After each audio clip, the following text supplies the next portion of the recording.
Hello, I'm Emily Manning. And I'm Luke Knight. And welcome to this special edition of Newswatch, broadcast here in the heart of Exeter. Today's programme takes us to both our local city of Exeter and across the Atlantic to our American news team at Central Washington University. We will be exploring some of the differences in culture between our two nations, featuring both local news stories and music.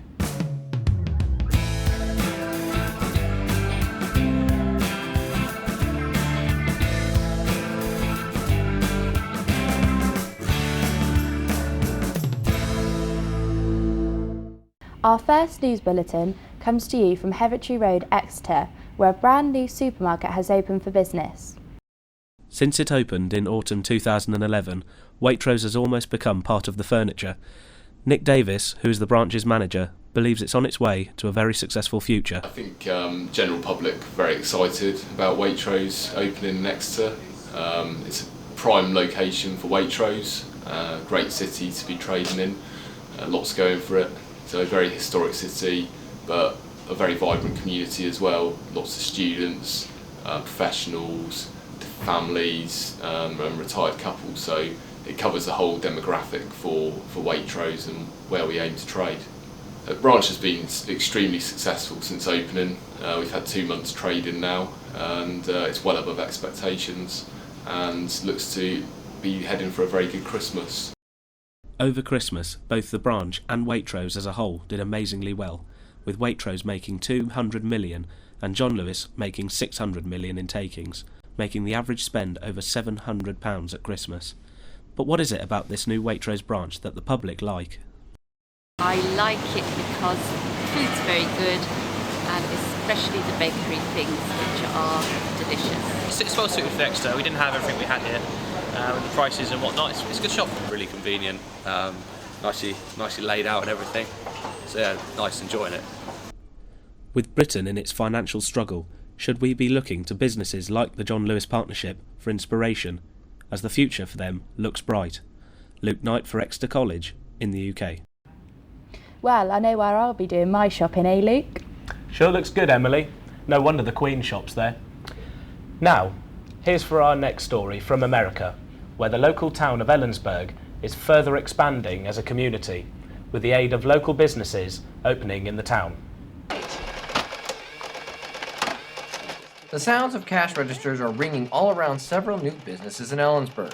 The Bello Cucina Cafe, Shooters 2.0, Sleep Country USA, and coming soon, Verizon Wireless in the old Blockbuster building, Carl's Jr., and a new building for Subway on Canyon Road. These are just some of the approximately 20 businesses that have opened or will be opening in Ellensburg. Rhoda Simpson opened her gift shop, Me and the Girls, last May. It wasn't an easy decision for her. Well, I was excited, very nervous because of the economy, but it was just no time is a good time, so I guess you just jump in and hope for the best. The importance of small businesses isn't lost in the Chamber of Commerce. Ron Crittlebaugh knows that national chains are nice, but that smaller retails are critical to the community. Smaller businesses that are growing businesses, that's where your jobs are really created. It's not your big companies that are creating a lot of your job growth. It's your smaller companies that are starting to grow. Unemployment numbers from December also show more growth in Kittitas County. For the second consecutive year, unemployment dropped in December and is now down to 8.5%. Crittlebaugh also says that many small businesses can offer products that bigger stores can't, and they're also more nimble and can adapt to a changing economic environment. For Me and the Girls and Rhoda Simpson, the community continues to offer a lot of hope. I just think that people sometimes like to shop locally. They like to see people succeed. So hopefully that will keep them in town and shopping. Reporting for Newswatch, I'm Kevin Round. What a lovely little town. I'd love to go and do a bit of shopping there when everything's open. I know where I'd be heading first. A new subway in town is always a good thing. Now on to our next segment, which comes from our local airport here in Exeter, where a brand new training facility has opened and is taking on new recruits. Obviously we couldn't just let this go unnoticed, so I had to go down and take a look. The centre, which opened in February 2011 and cost £12 million to build, is a haven of opportunities for students interested in virtually all aspects of the aviation industry. I was able to catch up with the centre's Opportunities and Development Manager about what this means for the future of Exeter. The centre's here to bring a lot more people into the area. It's in an ideal site. The communication and the transport links are improving out here so people can get into the city, which is great. So it benefits Exeter because it's obviously bringing a lot more people to the area, a lot more money and finances into the area. This centre has a range of facilities. The main thing is we have 26 very nice classrooms, large with all the facilities, smart boards and AV equipment, PC suites, etc. We've got a simulator hall where we can accommodate 4 simulators. We currently have 2. And we also have workshops, trainee engineering workshops, where we can have 24 students or trainees in there at one time working on their hand skills and upskilling their practical elements. The centre currently accommodates more than 100 trainee aircraft engineers and 75 trainee cabin crew. It also assists 700 pilots in ongoing training, as it is the largest provider of pilot careers in the country. With more people becoming unemployed, the local economy benefits from these kind of centres, as they are bringing more and more people into the area and creating well-paid jobs for the future and today. This is Luke Knight for Exeter College in the UK. You've had a haircut. Yes, Emily, I have. Well spotted. But don't you think that'd be such a cool place to go and learn? Definitely. Those simulators look amazing. I would love to have a go in one. Our next package is all about the Wildcat Transit in Ellensburg and what it means for its existing residents. Brian Hopkins has lived in Yakima and commuted to Ellensburg for 5 years. After driving by himself most of that time, he had strong reasons to ride the commuter bus. Primarily was the cost, like cost savings, financial was the number one reason. But since then I've really enjoyed it, not having to stress about driving or even think about driving. Just to be a rider is really nice. He uses the time on the bus to catch up on email with his cell phone, as well as read books and chat with fellow riders. Bob Ritchie of HomeSource says the fact that nearly 1,000 rides are happening every week was not entirely expected. Ultimately, the success from the very start of the project was a very pleasant surprise to us. The Yakima to Ellensburg commuter bus is so popular that they're changing from buses that are this size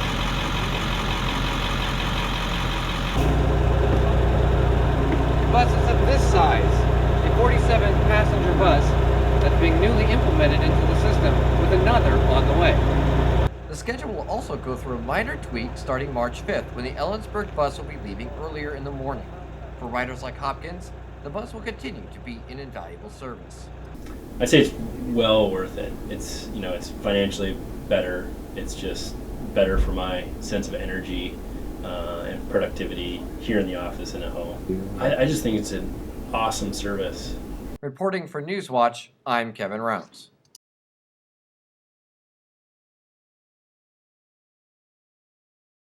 I've got to admit, that would probably be a lot less hassle and stress than driving to work. I like the thought of just sitting back, checking emails, listening to music, and generally not having to worry about falling asleep at the wheel. That would certainly be a lot safer in that instance. Now here's an insert about our transport provider, Stagecoach, and what they are currently offering students in the area. Hello, I'm Andrew Kerr, reporting in Exeter on student travel and local transport company, Stagecoach. Stagecoach is the leading local bus provider in Exeter. Currently, there are no discounts for students available on their services. Let's see what the students of Exeter have to say on this matter. Well, I think Stagecoach is quite expensive, so really I'd want to see them incorporate student-like fees into bus prices. Stagecoach are really expensive. I want things to change. You've heard the students' point of view. Let's hear Stagecoach's response. Bus services aren't subsidised. They have no direct funding from the government, and each service has to make a profit to survive, including the one to the university. So the fares that we charge represent the cost of actually providing the service.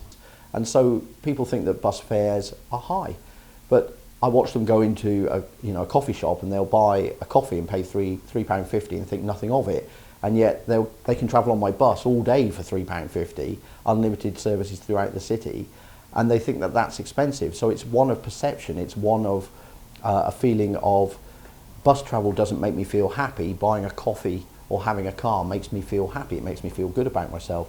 And so my encouragement to them is really value the bus travel. You've heard the facts. This is Andrew Kerr reporting from Exeter, UK. I must admit, I agree. When you think about it, travelling is pretty good value compared to things like a cup of coffee. Although a cup of coffee does sometimes do wonders. I mean, it gave me the energy to get to work this morning. Next up, we have an insert surrounding the SOPA controversy, which is currently taking place in the US. This insert covers what it really means for internet users in terms of piracy and copyright.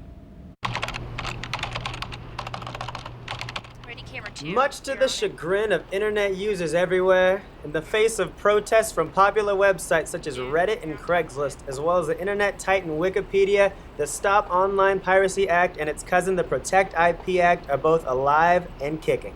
The bills work by targeting foreign websites that may have copyrighted material and forcing the internet service provider or domain name server to block access to users, but opponents think the bill goes too far. It needs to be more specific, and it needs to include what they're trying to get at, which is they're just trying to get at torrents and copyrighted material that's coming from abroad that they don't have jurisdiction over. And so the thing is that it's just way too broad, and it makes it so that it could also encompass other things. And broad is the correct term. As it stands under SOPA, all copyrighted material uploaded without a license, whether that be a song, someone playing a song, someone playing a video game, it doesn't matter. If SOPA passes, all of these people are subject to up to 5 years in prison. Voting on the Protect IP Act will begin on January 24th, and the Stop Online Piracy Act is scheduled for markup sometime in February. I don't think a video of me playing guitar should get me sent to prison. Okay. That's just ridiculous. For Newswatch, I'm Travis Kleck. 3, 2. Well, that will certainly be bad news for this guy.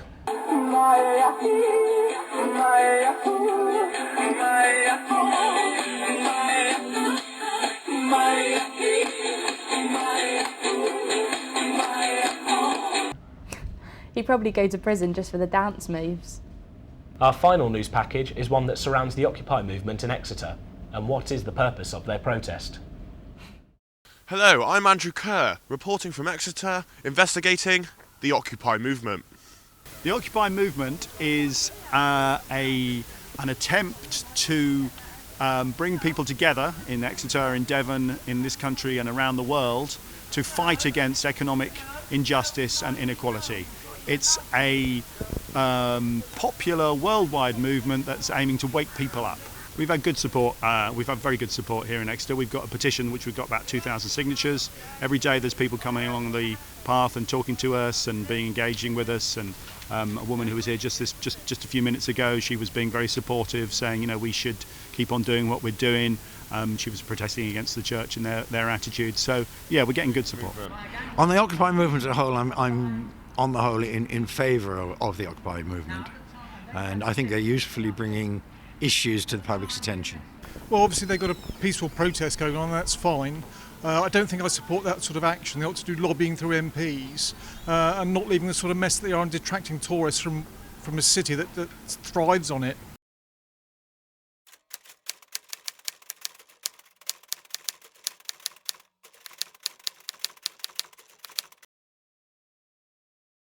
This is Andrew Kerr, reporting from Exeter, UK. Camping outside a church really doesn't float my boat. Nah, well, I love a bit of camping, to be honest, although I probably have chose Cornwall. And now for something completely different. Here is a music video from a budding young musician here in Exeter. The song is called Scared Man and is written and performed by Max Yurchik.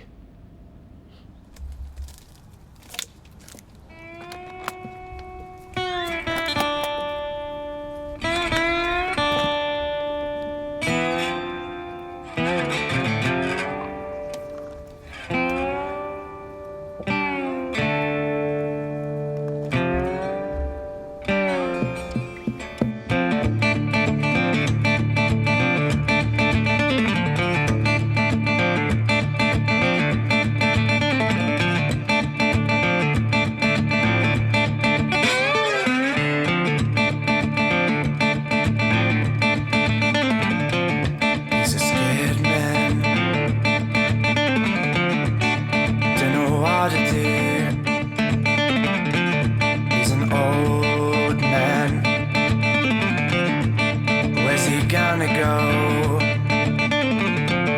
His love's lost. Don't know what to do. He's a scared man. Gonna be alright. He's moving on. He's a scared man, not no more.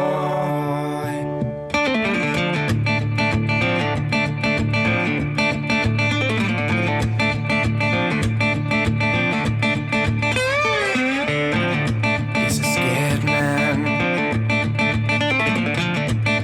Don't know what to do. He's an old man. Where's he gonna go? His love's lost. What's he gonna do? He's a scared man. Gonna be alright. He's moving on. He's a scared man, not no more.